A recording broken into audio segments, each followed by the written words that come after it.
Okay.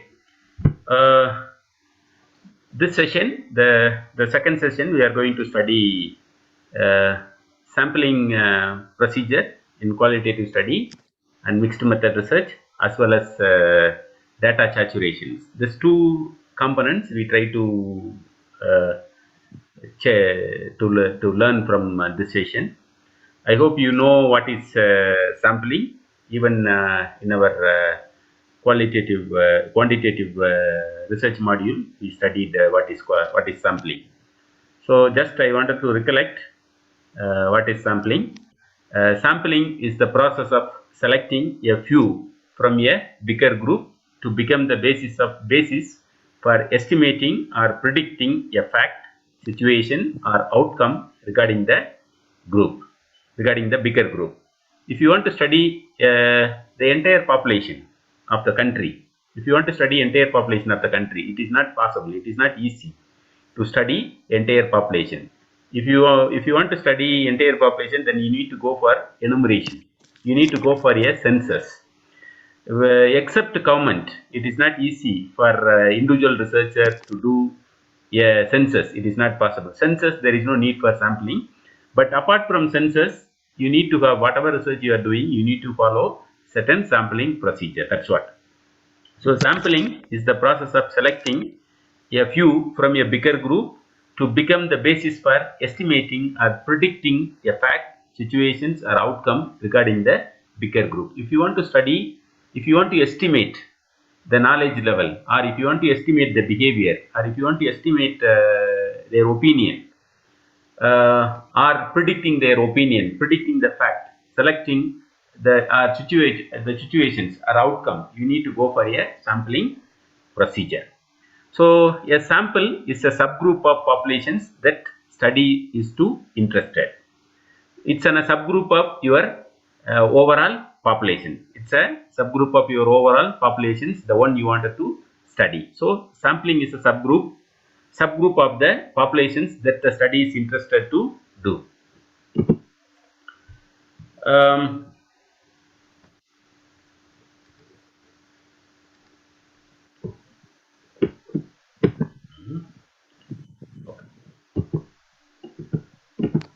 so the aim of selecting sample in a research is to achieve the maximum precision in the estimations which with in a given sample size and avoid bias in selecting samples. So the overall aim of choosing sample to get precise data or precision from your estimations. Precision in the estimations with the given sample and avoid bias. Main purpose of sampling is to avoid bias because you are going with a small sample. That sample is going to give a maximum precise informations from your given sample, ultimately to avoid the bias. According to Kumar, 1996, various sampling strategies were followed, but especially in qualitative study, there are three different type of sampling procedure we can able to adapt, or we can able to. There are three different categories of sampling. It is appropriate for adapting in qualitative study. One is random or probability sampling. Another one is non-random or probability sampling. Third one is mixed samplings. This is what Kumar suggesting to categorize the sampling. This three category we are not going to study in qualitative. The out of this three we are going to study non-probability sampling. That is the one mostly used in qualitative. But in overall there are three type of samplings groups or categories are there. One is random or probability sampling, another one is non-random or non-probability sampling or mixed samplings. Now we are going to study what is non-probability sampling. The name itself saying some meanings. Probability means you need to give equal weightage to all the variables. But non-probability means there is no possibility of giving equal weightage to all the samplings. So non-probability sampling design do not follow the theory of probability in the choice of elements from the sample populations. So you are not going to apply the theory of probability in your choice of elements from the sample populations. So non-probability sampling designs are used when the numbers of elements in the population either unknown or cannot be individually identified. Especially non-probability sampling, it is not if you are not able to estimate the total number. If you are not able to count the total number, then that kind of situations, it is better to go with the non-probability samplings. If it is possible, you can able to estimate this is my total populations, then you go with the probability. If it is not easy to estimate your total populations from your sampling size, then you need to choose non-probability samplings. For example, maybe you can in any way it is not possible to estimate. For example, in migrant group, it is not easy to estimate total number of migrant in Bologoro town. It is not easy. So in that case, you need to go with non-probability sampling. If it is possible to estimate, then you go with the probability sampling. So the same Kumar identified there are 4 type of non-probability samplings are there. One is quota sampling, another one is accidental sampling, third one is judgmental or purposive sampling, fourth one is snowball sampling. This 4 type of samplings were commonly available or commonly used in qualitative studies. We will see one by one. Convenience sampling, the name itself denotes what it is. This sampling is based upon the convenience or suitability in accessing the sampling populations. It mainly defined based on the accessibility of the research populations or your respondent or convenience of the researcher to choose the research populations. So the convenience mainly decided based on the availability of research populations as well as the convenience of the both researcher and the participants. So based on their convenience and suitability, it is going to be decided. When researcher select the case that are convenient, that are cheap or quick, so he or she can apply convenience sampling. It depends upon the researcher. Is the one who is going to select the case that should be convenient one, that should be cheap, that should be quick one. So the person on the street, if you are doing an interview for a particular maybe you can say a particular television program, whether it is the television program is going to be effective or not. If you want to study that one, you can do it with anybody. There is no need to apply probability. You can do whoever is coming in front of you. You can just ask them, this television program, is it appropriate for you or not? They can able to answer, because television is accessible to anybody. It is not easy to count how many people are watching that particular program. It is not easy. So you can just ask, do you view that program? If they say yes, then you can proceed with your data collection. So it is easy. A person on the street interview conducted by a television program is a best example for your convenient sampling. The quota sampling is an improvement over convenience sampling. Little improvement over from your convenience sampling. That is called quota sampling. Quota sampling, convenience sampling, you are going with anybody based on your convenience. But quota sampling, you are applying little improvement from your convenience sampling. So the quota sampling, a researcher first identify relevant category of populations. The relevant group of people you are going to identify. For example, I am going to go with male or female or under the age of 30 or from 30 to 60 or over the age of 60. If you need to categorize your study populations based on your research need. You are going to categorize your study populations, then decide how many to get in each category. For example, each category, maybe I am allocating 10, 10, 10, 10, or I am allocating 20, 20, 20. So this number of people in various category of the sample is going to be fixed. Maybe I am allocating 10 for under the age of 30, from 30 to 60 I am allocating 10, 10, 10. Then it is little improved version of your the convenience sampling. The purposive sampling or judgmental sampling. The purposive sampling is used in a situations in which an expert uses judgment in selecting the case with a specific purpose in his mind. So the purposive sampling, it is used in a situation the researcher to decide or the expert to decide who is going to be my respondent.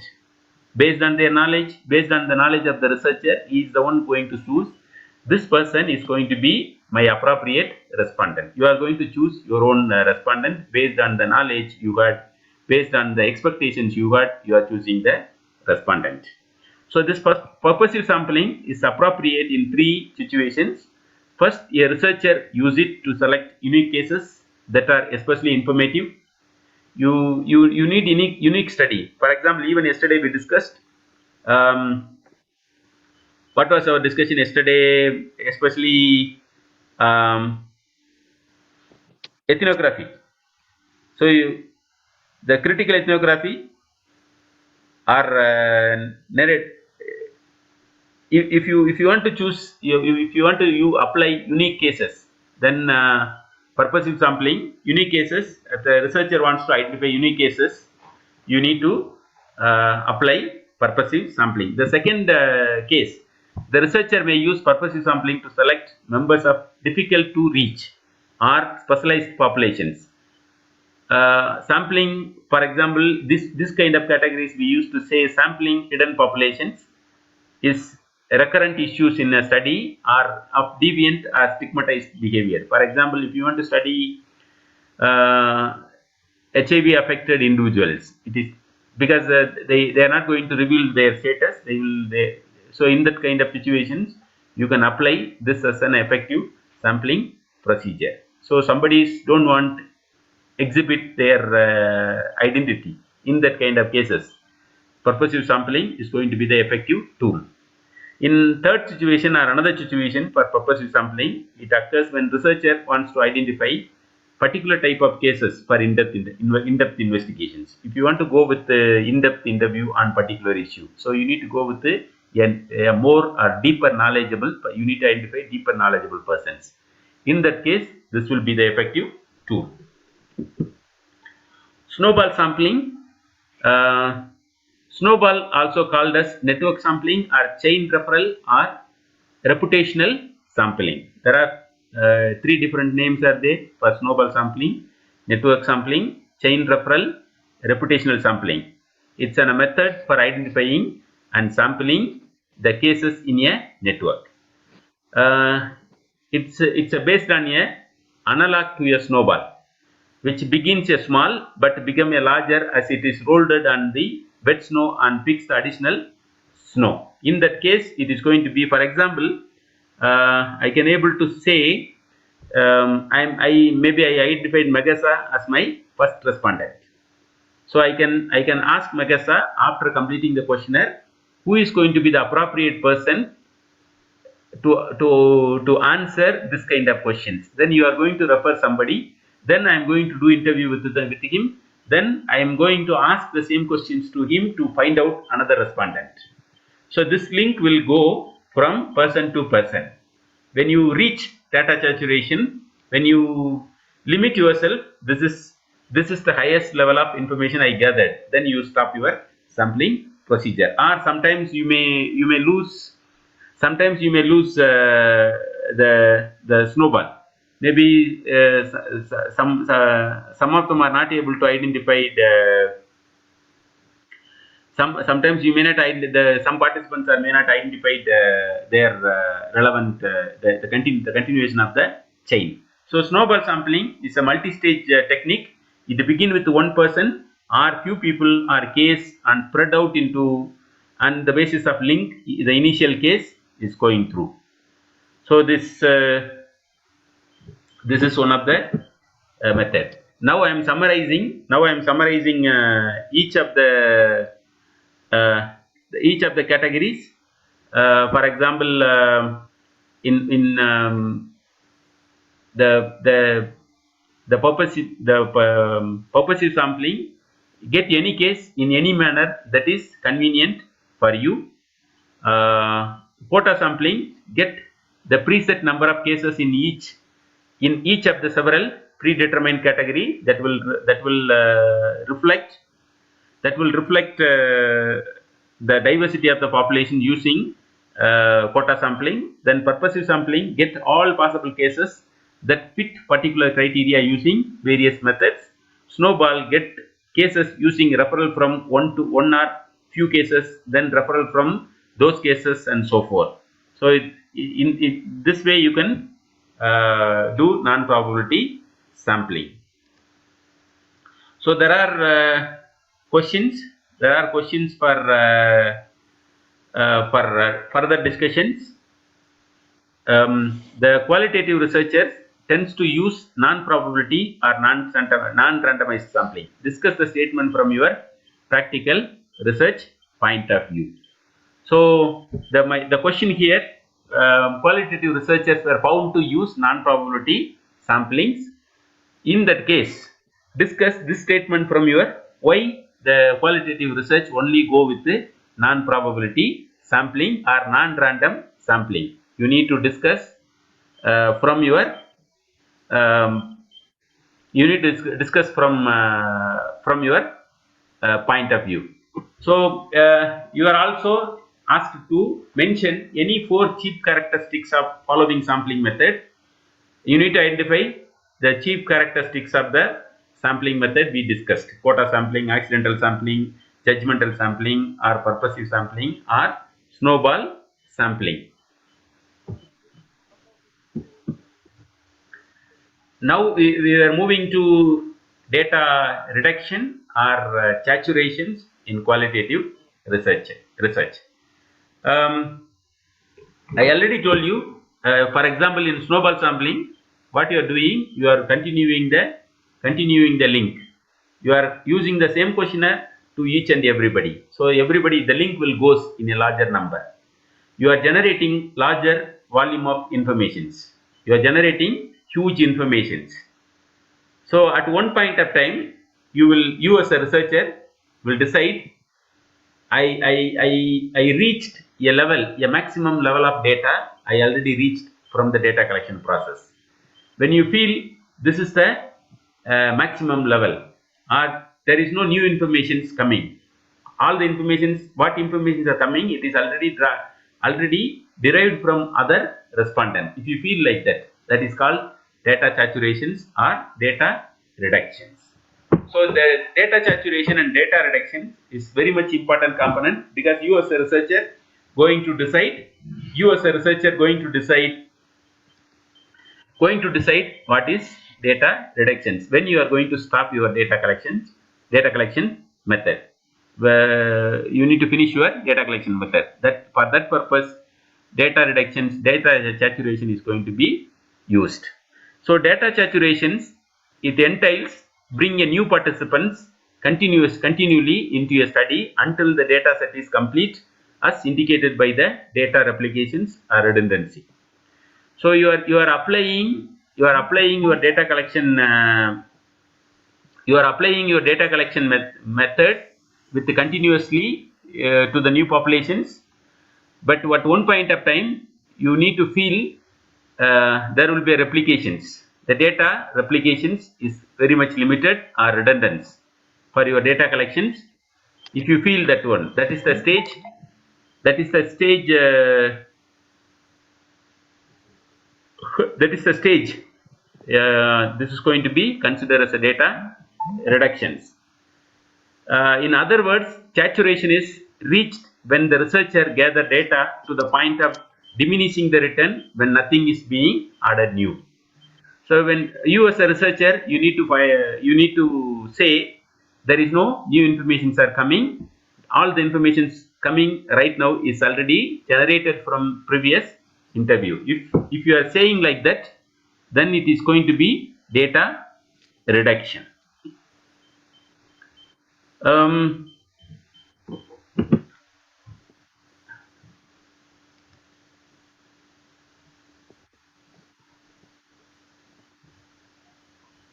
The Now we were moving to the next topic. Any questions related to data reduction or data saturation?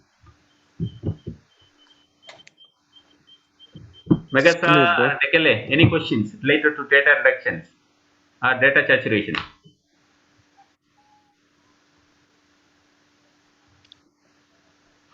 Beside myself, I don't have. Okay, okay. don't know, doctor. The connection is very weak. Yeah, I understand. Your voice is broken heavily. Your voice is broken very heavily. My allowed me. Hello. Hello? We'll continue. No problem. So now we were moving to, Okay. yeah, we were moving to coding. We were moving to coding in qualitative research. Do you hear me? Okay. So we were moving to coding. Coding in qualitative research, data analysis, and in the and the presentation in qualitative research. Um, the entire there are three topics are there. All these three topics were come together as a data analysis. So the data analysis within the data analysis, this coding, analysis, and presentations were come together. So before going to see what is data coding, we need to understand what is qualitative data. How the qualitative, so far we discussed how the qualitative data are generated. Now we are going to discuss in what form the qualitative data are generated by us. So the qualitative data are in the form of text, written words, phrases or symbols describing or representing people, actions, and events in social life. So it is not in number. So it is not, there is no numbers in qualitative study. All the qualitative data are in the form of text. It is the text you are received from, you are noted down from the discussions, or sometimes the written words in your chart paper, you are getting the written words. Sometimes people are using some phrases. So, sometimes people are using symbols describing certain activities, or symbols representing peoples and their actions and their events in social life. So your data is going to be in the form of text, written words, phrases, or symbols describing or representing people, action, and events in social life. In qualitative research, the process of data collections, data analysis, and report writing are not distinct steps. It is not going to be done in separate manner. It is going to be done simultaneously. It is going to be done simultaneously. But if it is in quantitative data, once you collect the data, then you are going to start your data analysis or data analysis process separately. But in qualitative, the process of data collection, data analysis, report writings are not distinct steps in the process, often interrelated and go on simultaneously. For example, you are doing a resource mapping or social mapping exercise with the community today. The daytime you are doing that exercise, but in the evening, in the night time, you need to write a report for that particular exercise. You need to write a report. Even that report itself have three different type of reporting. You need to write process report, then you need to write content report, then you need to make the maps, the one people are drawn in the ground, you need to make as a blueprint for that map. So you need to do your reporting simultaneously along with your data collection itself. That's why it is the report writing, the data collections, data analysis, and report writings are distinct steps in the process, often interrelated or go on a simultaneous process. So mostly the qualitative researchers often learning by doing. The data analysis, there is no prescribed steps for data analysis. In qualitative research, there is no ideal step. As a researcher, you need to do your own data analysis process by learning by doing. For me, The one I am suggested, doing exercise in the morning, in the daytime, write the report in the evening. So once you finish all your exercise, then you are going to make data analysis steps. You are going to make a report writing format, then put all your exercise data into your reporting framework. That's how I followed. But the format is different from people to people. But the one we are going to discuss here, a common format used by different people. But there is no ideal format like the quantitative. There is no ideal format. You yourself you can decide, because we have different approaches. Each approaches have different type of reporting format. If you are using case study as an approach, you need to follow a different approach of reporting. If you are using narrative, you are going with a lot of running text. So it will, according to the approach, the reporting mechanism is also going to vary. Um, Data analysis in qualitative research, it consisting of preparing and organizing your data. That's very important. Preparations, how you are going to, before making a data analysis, you need to prepare yourself for data analysis. That step involves preparations and organizing your data. For example, the text data as in transcripts or image data as in photographs. Your text data you are using a recorder, so you are recording the whole session. Even still, in that case, it is a data, but that data is not possible to use as it is. So you need to do a synthesis process. So you need to transcribe, you need to write down your text data. So you need to, even if you are writing a report by manual, but you need to type your reports. Then sometimes the image data may be taken as a photographs that need to be downloaded, that need to be processed by you. So that is called preparation and organizing of your data for analysis. Then reducing the data into themes through the process of coding and condensing the codings, and finally representing the data in figures, tables, and discussion forms. Once you did data collections, then you are making a exercise wise report. Then you are putting a coding sheet. Within your exercise report, you are going to put your codings. So coding means this particular paragraph is discussing about this aspects, maybe socioeconomic conditions, maybe psychological conditions, maybe it can discuss the level of poverty. You are going to make small codes. Once you finish the coding, then you are going to make themes. Once you finish the theme, then you are pick all your coding data, putting under the themes. So this is the process you need to follow. So you need to prepare and organize your data. Then you need to make codings. Then you need to make themes. Once you finish the themes, the codings needs to be, based on the codings, need to be taken the information, put it under theme based data. Then you are going to prepare your final report based on figures, tables, and discussion. This is the way most of the qualitative research were done. A qualitative researcher analyzes the data by organizing into categories on the basis of theme, concept, or similar features. Sometimes some people are saying theme, me I am saying concept. Some people are using both themes and the concept, or something like similar features. For me, I'm not saying themes. I will say reporting format.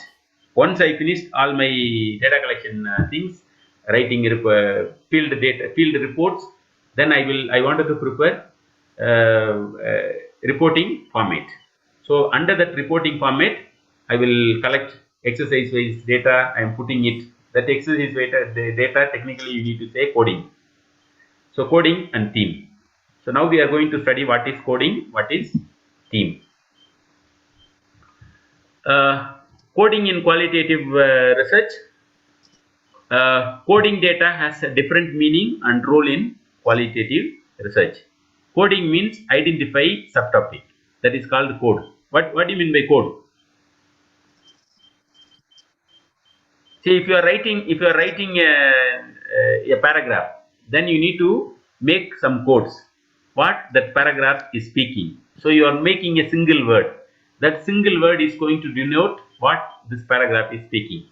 So codes are takes or labels for assigning unit of meaning to the descriptive or inferential informations compiled during the study. You are writing a paragraph, but you are going to say using single word, that is called take line or take or labels. Creating take or label for your descriptive data or inferential informations for during the process of compiling your data, that is called codes.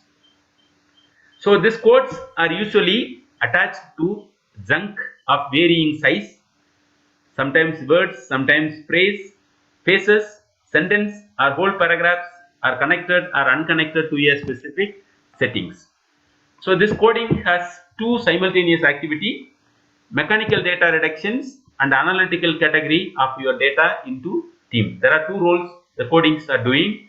The coding will tell you, will tell us the data reductions and also analytical categorizations. Maybe you are finding information two different places or two different exercise. You can able to see from your coding what the data is speaking. You can take this two information from two different places, then you can do analysis. So coding will help us to assess data reductions as well as analytical category.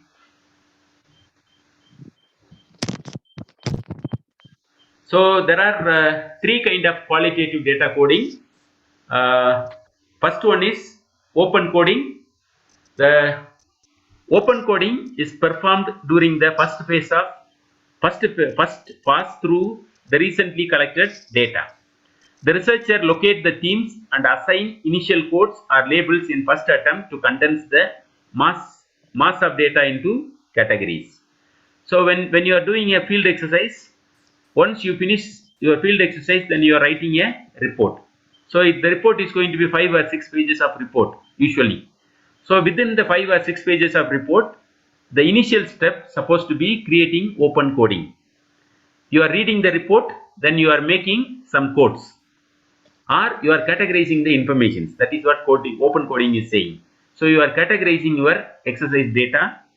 Your field data is going to be categorized using certain code. That code is called as open coding. So this open coding is going to be done in initial phase. First activity is supposed to be create open coding. So the researcher locate when you are making a open coding, you can able to have some idea about the themes. So when you are making an open coding, you can able to find out the appropriate themes, and also you can able to assign through your researcher can able to locate themes and assign initial codes or labels in first attempt to condense the mass of data into category. It means you need to go through your field report, then you need to find out the probable themes as well as to assign initial codes or labels in your first attempt to condense your mass data. So he or she slowly read all the field notes, historical source or other data, looking for critical terms, key or themes which are then noted by you. Usually when you are doing open coding, you need to keep your yellow color markers. So when you are reading the text, you are going to highlight certain points. You are highlighting the codes, keywords you are going to highlight from your field reports. So next, he or she writes a preliminary concept or label at the edge of the note card or computer records and highlight it with brightly colored ink or some similar way.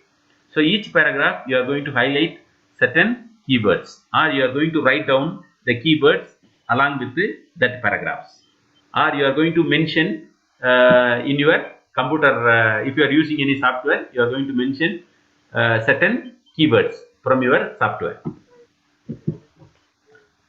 So the second one, axial coding. Axial coding, this is the second phase. The researcher focuses on initial coded themes more than on the data. So from your open coding, now you have list of themes and the codes. So you are going to see the codes. You are going to read your focus is not going to be with the data. Your focus now it is going to read again your initial coding, initial coded themes. You are going to read the keywords you highlighted. Again, you are going to read it again and again. So additional codes are new ideas may emerge during this phase, this pass, and the researcher noted them, but his and her preliminary task is to review and examine your initial code. So you are not going to read the report, you are going to read your initial codings.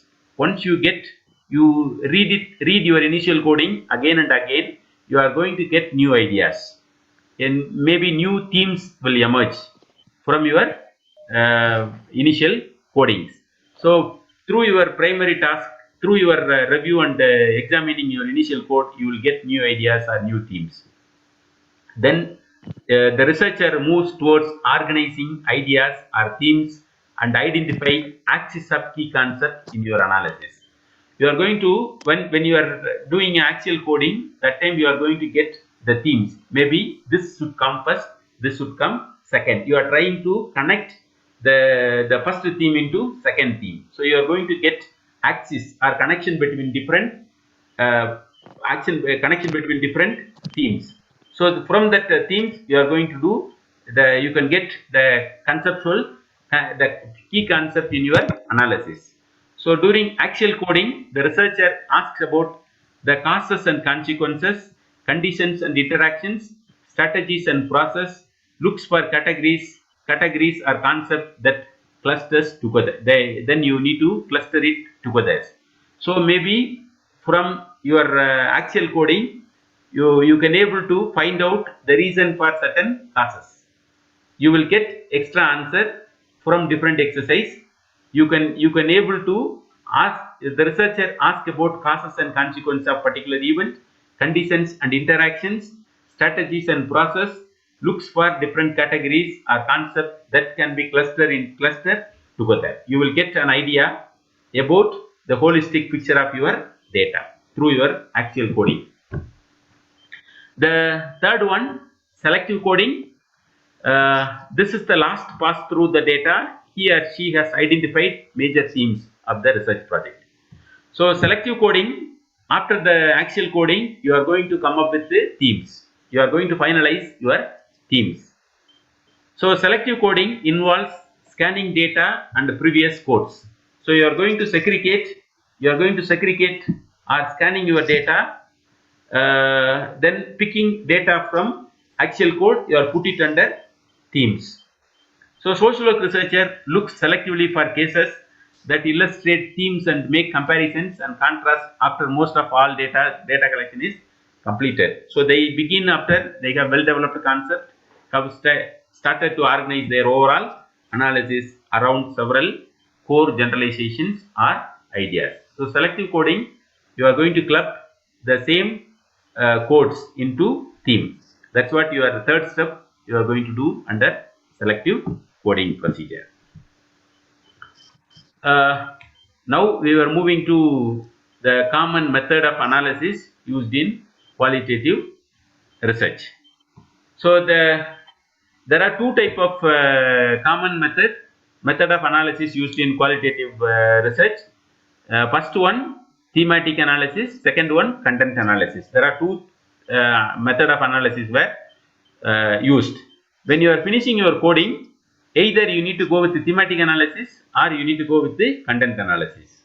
So now we are going to see the common features of this two type of analysis. So a theme is an outcome of coding. When you are looking at actual coding, you can get an idea about what kind of theme will come.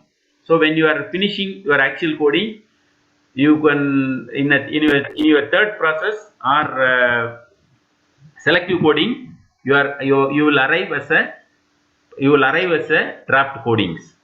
So once you finish your selective coding, then you will get your themes. So a theme is an outcome of coding, categorizations and analytical reflections, not something that is in itself coded. So your next level of process, once you finish your coding, all the three steps, then you will come up with a theme. That theme is going to be the outcome of your coding, categorization and analytical reflections. So the themes are concepts that explain how ideas or categories are connected each other. So these themes were derived from the categories through your codings, extracting common and significant linkages from your themes. From your codings, you are going to arrive the themes. So there are two common methods we are using in qualitative analysis, using the codes, that is called thematic and content analysis. So thematic analysis, uh, thematic analysis is a quantitative analytical method for identifying, analyzing and reporting pattern within the data you collected. So based on the theme, the data you collected from the field is going to be made as a different themes. So that theme is a form of analytical method for identifying, analyzing and reporting pattern. That's what I'm simple language I told reporting method. In technical form, you can say it is a theme. So doing thematic analysis involves different phases that can be conducted on step-by-step guide. You can use this as a step-by-step approach to do a thematic analysis. For example, phase 1, you need to familiarize yourself with the data, or you need to transcribe verbal data. You need to, all the field reports must be read by the researcher. That is called familiarization of your data. Once you familiarize, even transcribing your verbal data, for example, you have a recordings. Don't give your recordings to somebody to transcribe.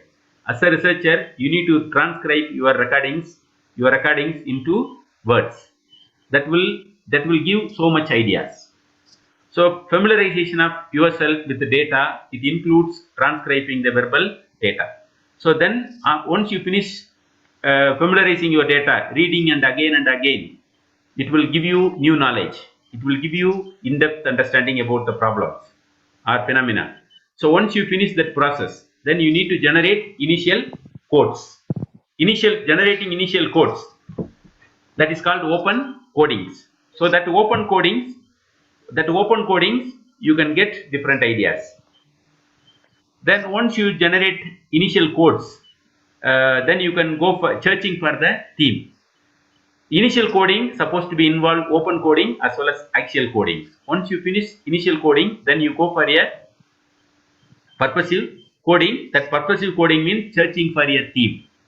Up to that level, you are not finalizing your themes, but you are just looking at through your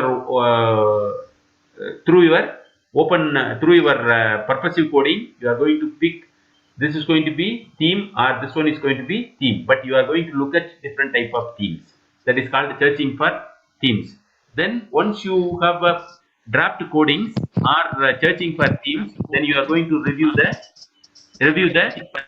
draft codings. So you are reviewing whether it have any connection with the previous one or next one. So you are going to do the review from your draft coding, draft themes. Then you need to defining and naming your themes. It is called that is called finalizing your themes.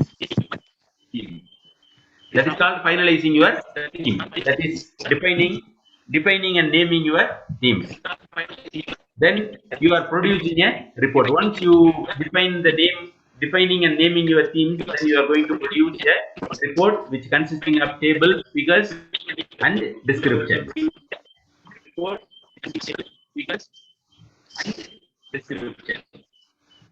I'm asking you to mute your audios. It makes reflections. Tekele and Megasa, switch off your With me, switch off your audio. I think it is from Takle. Tekele, Yes. okay, I'm switch up. I myself doing mute. Okay. The second method, qualitative content analysis. Apart from theme, there is a content analysis also there. The qualitative content analysis has been defined as a research method for subjective interpretations of the content of text through the systematic classification process of coding and identifying themes or patterns.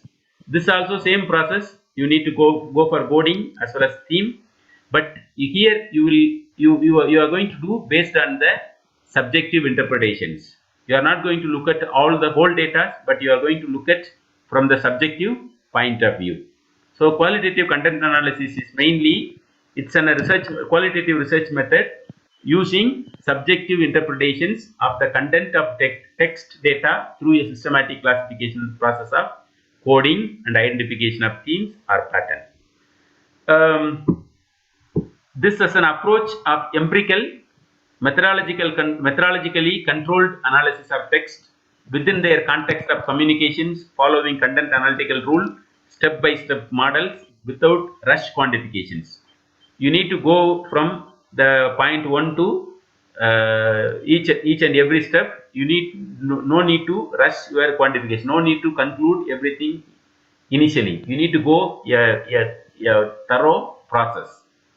This analysis, still it is defined as qualitative data reductions and sense of making effort that makes volume of qualitative material attempt to identify core, consistency and meanings.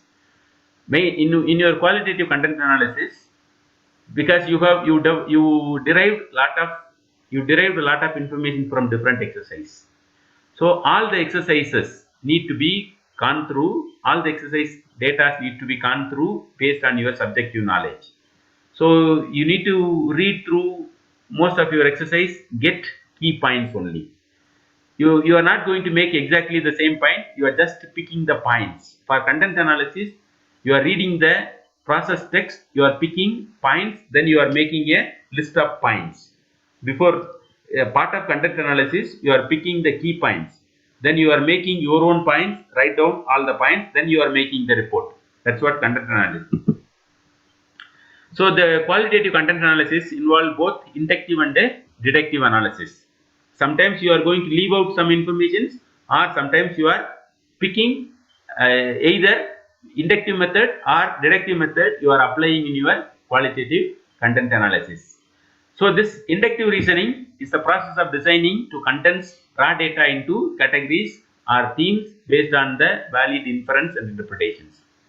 Deductive reasoning generate concept or variables from the theory or previous studies. So either you go through the report, condense your raw data into categories and or themes, then you are finding out valid inference and interpretations. That is inductive reasoning, or you are coming up with the generated concept or variables through your theory of previous studies. So there are three approaches were followed in content analysis. First one, conventional quantitative content analysis. It means the coding categories are derived directly or inductively from the raw data. Generate coding from your raw data, that is called conventional qualitative content analysis. This approach used for grounded theory development. So this approach, content analysis, qualitative content analysis, you are generating coding from your raw data in an inductive manner. This approach used mostly in grounded theory development. The direct content analysis, the first one, conventional qualitative content analysis. Second one, directed content analysis, in which initial coding starts with a theory or relevant research findings. You are confining with the theory. You already have a theory, you are trying to prove that theory. So that is called directed content analysis. During data analysis, the researcher immerse themselves into data, allow the themes to emerge from the data. Purpose of this approach usually is to validate and extend conceptual framework or theory you developed. So you pick certain points only, not going through the entire points. You are just picking the relevant point from your data, because you have already developed a theory. You are trying to prove that theory, so you are picking relevant points from your data. Then summative content analysis, which starts with the counting of words or manifested content, then extended analysis to include latent meaning and themes. So how many times people are using particular words, that will shows the importance of the information, how much times the particular theme is reflecting. So this approach seems to quantitative in early stage, but it goals is to explore the usage of words and indicators inductively. So how many times in how many exercise people are using that particular issue in different places, that will show it will help us to quantify the informations. That is called summative content analysis. There is a step usually followed in qualitative content analysis. You need to prepare the data, then you need to define the unit of analysis. Unit of analysis means I'm going whether I'm going with the background informations, I'm going with making subtopics, then develop categories and coding schemes. As usual, we need to find out make subcodings and coding schemes. Then test the coding schemes based on the sample of text. How many places? Test the coding means how many places same issues are reflecting. Then you need to code all the text, then assess your coding consistently, draw conclusions from your coded data, then make your report using methods and findings. So the qualitative content analysis, it is not writing from the field report. You are going through the field report, then you are picking selective points. You are going to do it from your own words.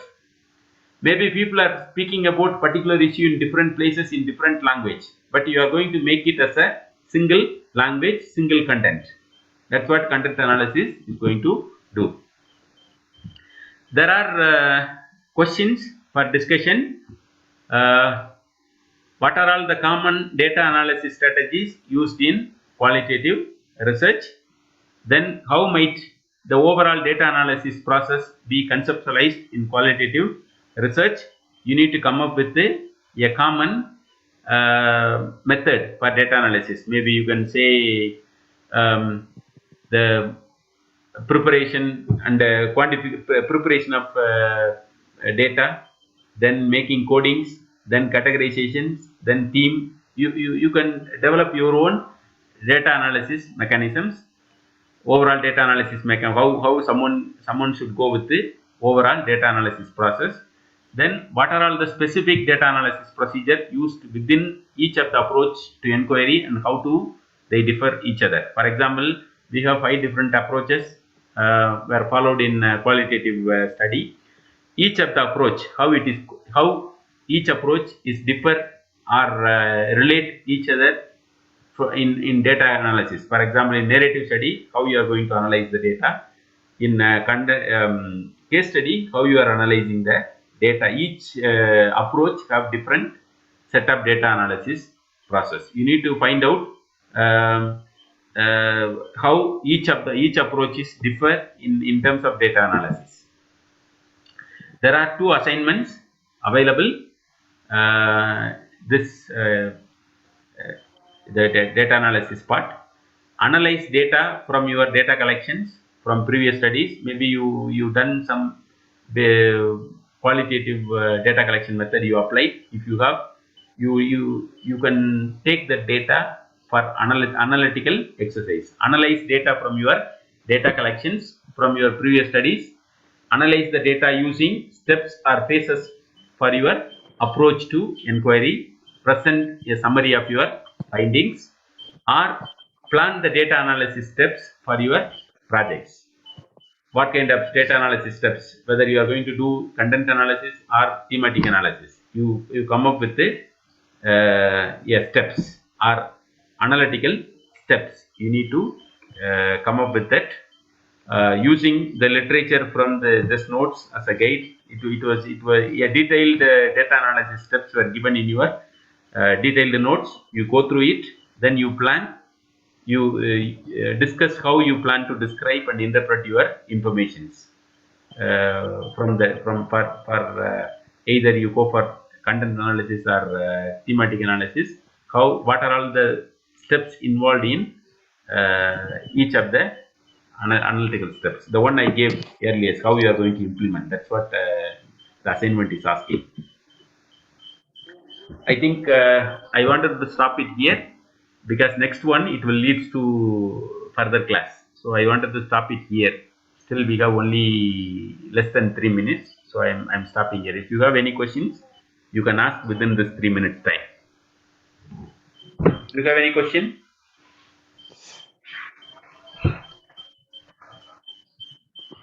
Tekale, I'll. Do you have any question? Doc, Yes. hello, Doc. Yes. Tell me. Among the data analysis tools, from the thematic and second one is Content analysis. analysis. Which one is best and have advantage for the qualitative research? I know both of them. You can Mostly the thematic analysis. People wants to go with the thematic analysis. If you are doing critical ethnography, my suggestion is to go with the content analysis. Okay. But if you want to go with the realistic analysis, realistic ethnography, you can go with the thematic analysis. That is effective. So we can based on the approach of our research. It will be, see, for my study I used thematic analysis. If you are describing something, a new phenomena, then you go with the thematic. If you want to do more analytical point of view, then you need to go with the content analysis. Okay. Any question, Tikale? I am asking you to unmute. Okay, not well versed. Okay, we will meet tomorrow. We can able to finalize. We can able to finish unit 3 by tomorrow. So Okay, okay. We will meet this weekend. If you have any question, just note it down. Otherwise, we will go with the new unit. Okay. Okay, Doc. Okay. Good night. Have a nice day. Okay, good night. Okay.